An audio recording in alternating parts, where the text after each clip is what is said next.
Welcome back to Let's Play Kirby's Return to Dreamland.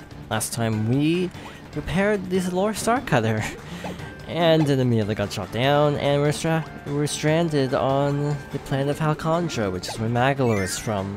There's an evil dragon terrorizing people, and thus, once more, Kirby is yet again on the case to stop it. So, egg engines. Halcondra is a very different looking environment. It's not as Kirby-esque. It definitely looks more like Planet Robobot, you know, in hindsight. But yeah, it doesn't quite have that sort of naturey vibe of most Kirby games. So it's a little bit different. So we got a fuse, obviously part to a cannon, like usual. Oh, this is gonna be tight. Okay, we're good. We are fine and dandy. So, got Mike and 1-ups. I don't really care for the 1-ups, but we have Mike. I'm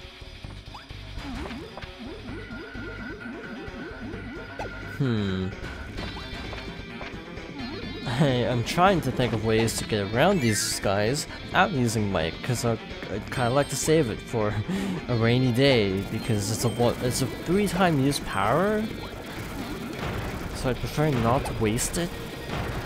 But that's also really hard, because now I can't attack, and also that sleep, that will put you to sleep, as the name implies. It's kind of bad.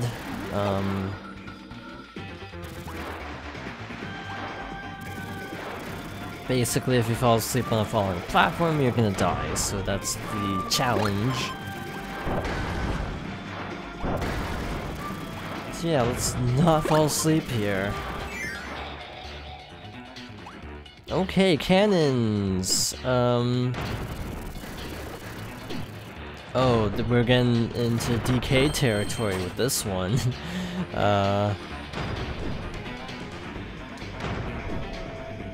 This is stressful, to say the least.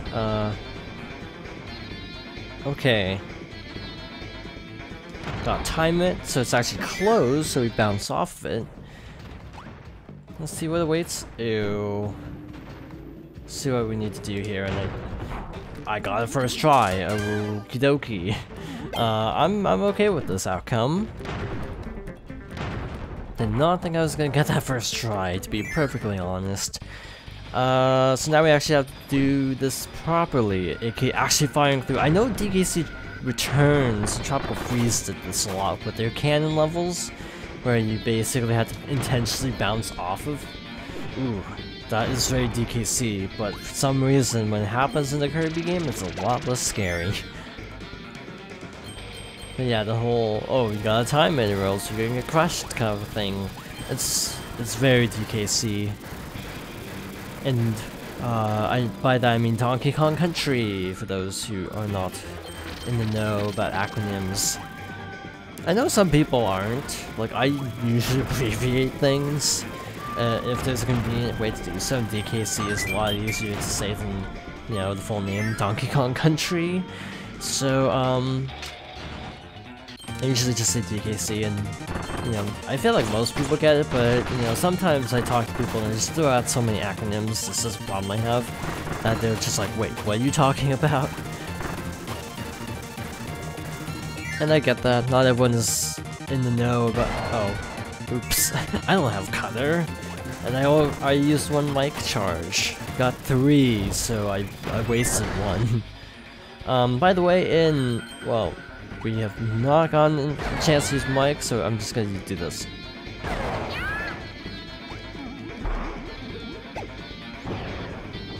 So, what was I saying? Acronyms. Yeah, like Path of Radiance for Fire Emblem. I have a feeling a lot of people wouldn't understand that acronym. POR. Radiant Dawn, and then you have confusing acronyms. You have Ace Combat, Assassin's Creed, and Animal Crossing, which you basically have to figure out by context.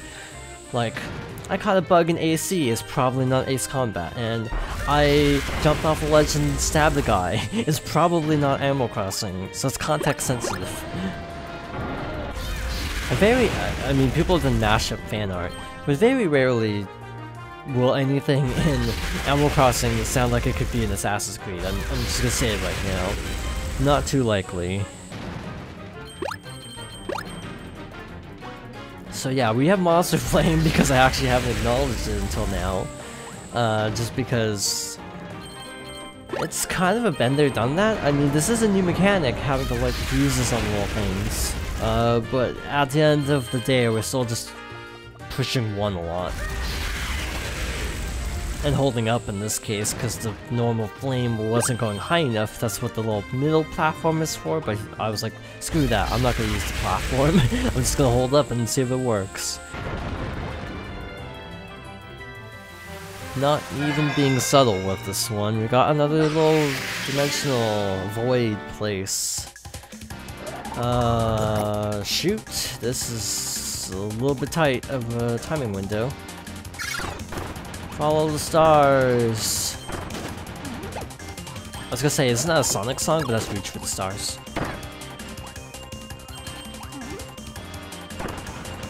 Which is also a Wii game. That's pretty good. Released, I think, the same year as this, actually. So I think Sonic Colors might have been 2011. No, that's not right. That was Generations. 2009 then? 2010? I don't know. I've sort of stopped being a Sonic historian. Not that I don't like Sonic anymore entirely. Keyword entirely. But it's just I am bad with dates. Sometimes I forget how old I am to put things into perspective. So yeah, I'm bad with dates. So if I mess up a date, it's just my memory is too short to do this. Oh, this is very Super Mario Bros. 3 with Boom Boom. The last Boom Boom stage. We killed the Grand Doomer. Why is this so Spirit Doomer? Is what I'm wondering. We got a different element though. He's an ice type. Ow, and he used what's a Pokemon ice type move? So yeah, they have different elements. Haven't really brought attention to that, but yeah, this one's ice. So it goes down super easily though, so oh well. 6-1 down. Standard tomato. I'm pretty sure they don't give you one in extra mode because that would trivialize everything and make everything super easy, so I'm pretty sure they don't do that. And I don't fault this game for not doing that because that makes things easy.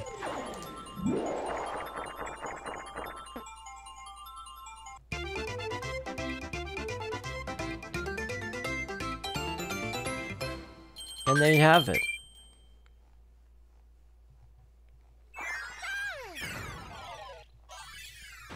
Stage 2 is now open, and let's tackle that before we end off. That was a long stage, and I'm not sure why. Anyway, another little factory-ish level. This is also very DKC Returns, with the more factory-heavy. Actually, no, the original games had factories too. Like DKC 1 has a lot of factories. Not so much 2, but 1 I do know has a lot of factory levels. Returns was the same year as Kirby's Epic Yarn, I know that much. And I'm pretty sure this would have been a little bit later. And as for timing, it makes sense because this game was made by HAL. And what game am I talking about? Key? Epic Yarn was Good Feel, who would later go on to make Wario Land Shake It, which is actually a pretty solid title. A little bit frustrating at times. Okay, a lot frustrating if you're going for 100%. Simply put, Good Feel is good for that.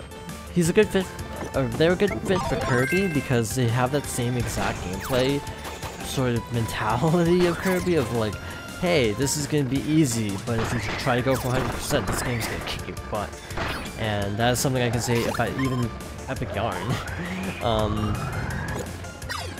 Yeah, even Epic Yarn will kind of destroy you if you try to go for 100%. just gonna say it right now. People say, man, this game's super easy. You didn't 100% it then. Because it's a little bit of a procedure. So, obvious gimmick is obvious. Sadly, the hat doesn't count as a water hitbox. I wish it did. That'd be actually pretty clever if then just passing under a fire block with the hat would actually work. But hey, look, we got our first energy sphere of the stage. So we got another cannon section. Ow. Kirby can take a lot of damage though. You know, he's getting hit by cannons and enemies and he's, you know, no worse for wear.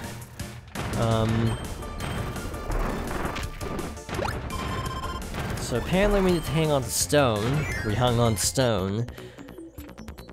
And I see why, because we need to drop like a rock. Haha. We can also use iframes. We can't, we're underwater, never mind. Yeah, you can't turn into a stone underwater. So, oops, never mind.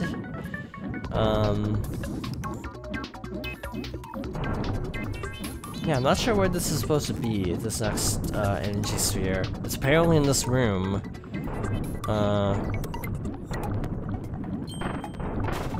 I have a feeling I know where this is going though, as I clearly see it in sight. You can use it in air though, so we'd have to kind of manipulate the rules of Kirby in order to actually get this, which I'm actually a fan of when games make you do this kind of thing, where it's like, you can't use stone underwater, so you gotta find a bit of a loophole.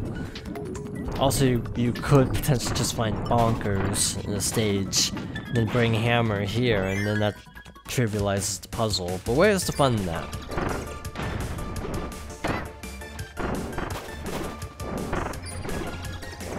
Okay. Again, invisibility frames are a wondrous thing. You also get, I think, a couple invincibility frames when you come out of stone. So, yeah, you can really manipulate these powers if you know what you're doing. And that is typically what people do for True Arena. I talk a lot about True Arena, and I am gonna give a brief explanation because I do keep mentioning it a lot. That's your ultimate challenge. Basically, it's a boss rush of like hard mode versions of existing fights. Meaning it's really, really hard. And you get very limited heals compared to the regular arena, like the one in Superstar. This is not a good power up for this enemy. Because he prefers air.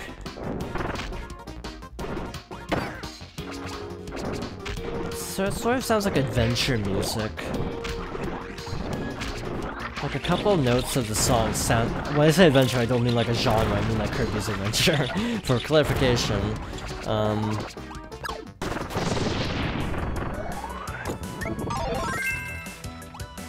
Okay,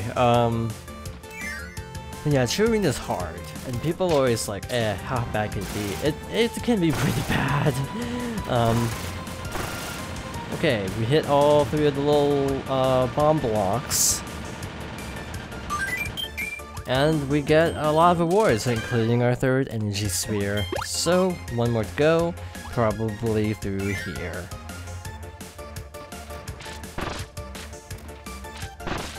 Oh, what am I doing? I'm trying to apply other Kirby logic to this game. I'm trying to use it like Plasma, because Plasma is more of a projectile attack. Spark is the shield as the default, and the,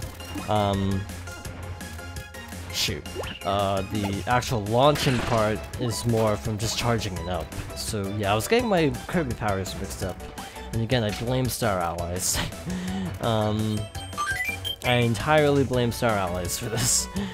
Because, yeah, Star Allies actually brought back Plasma.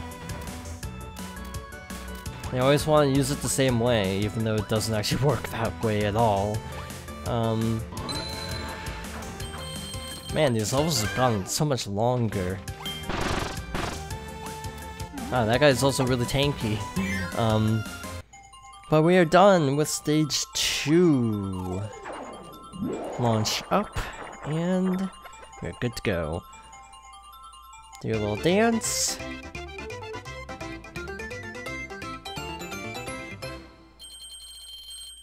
And we have cleared this part of Egg Engine.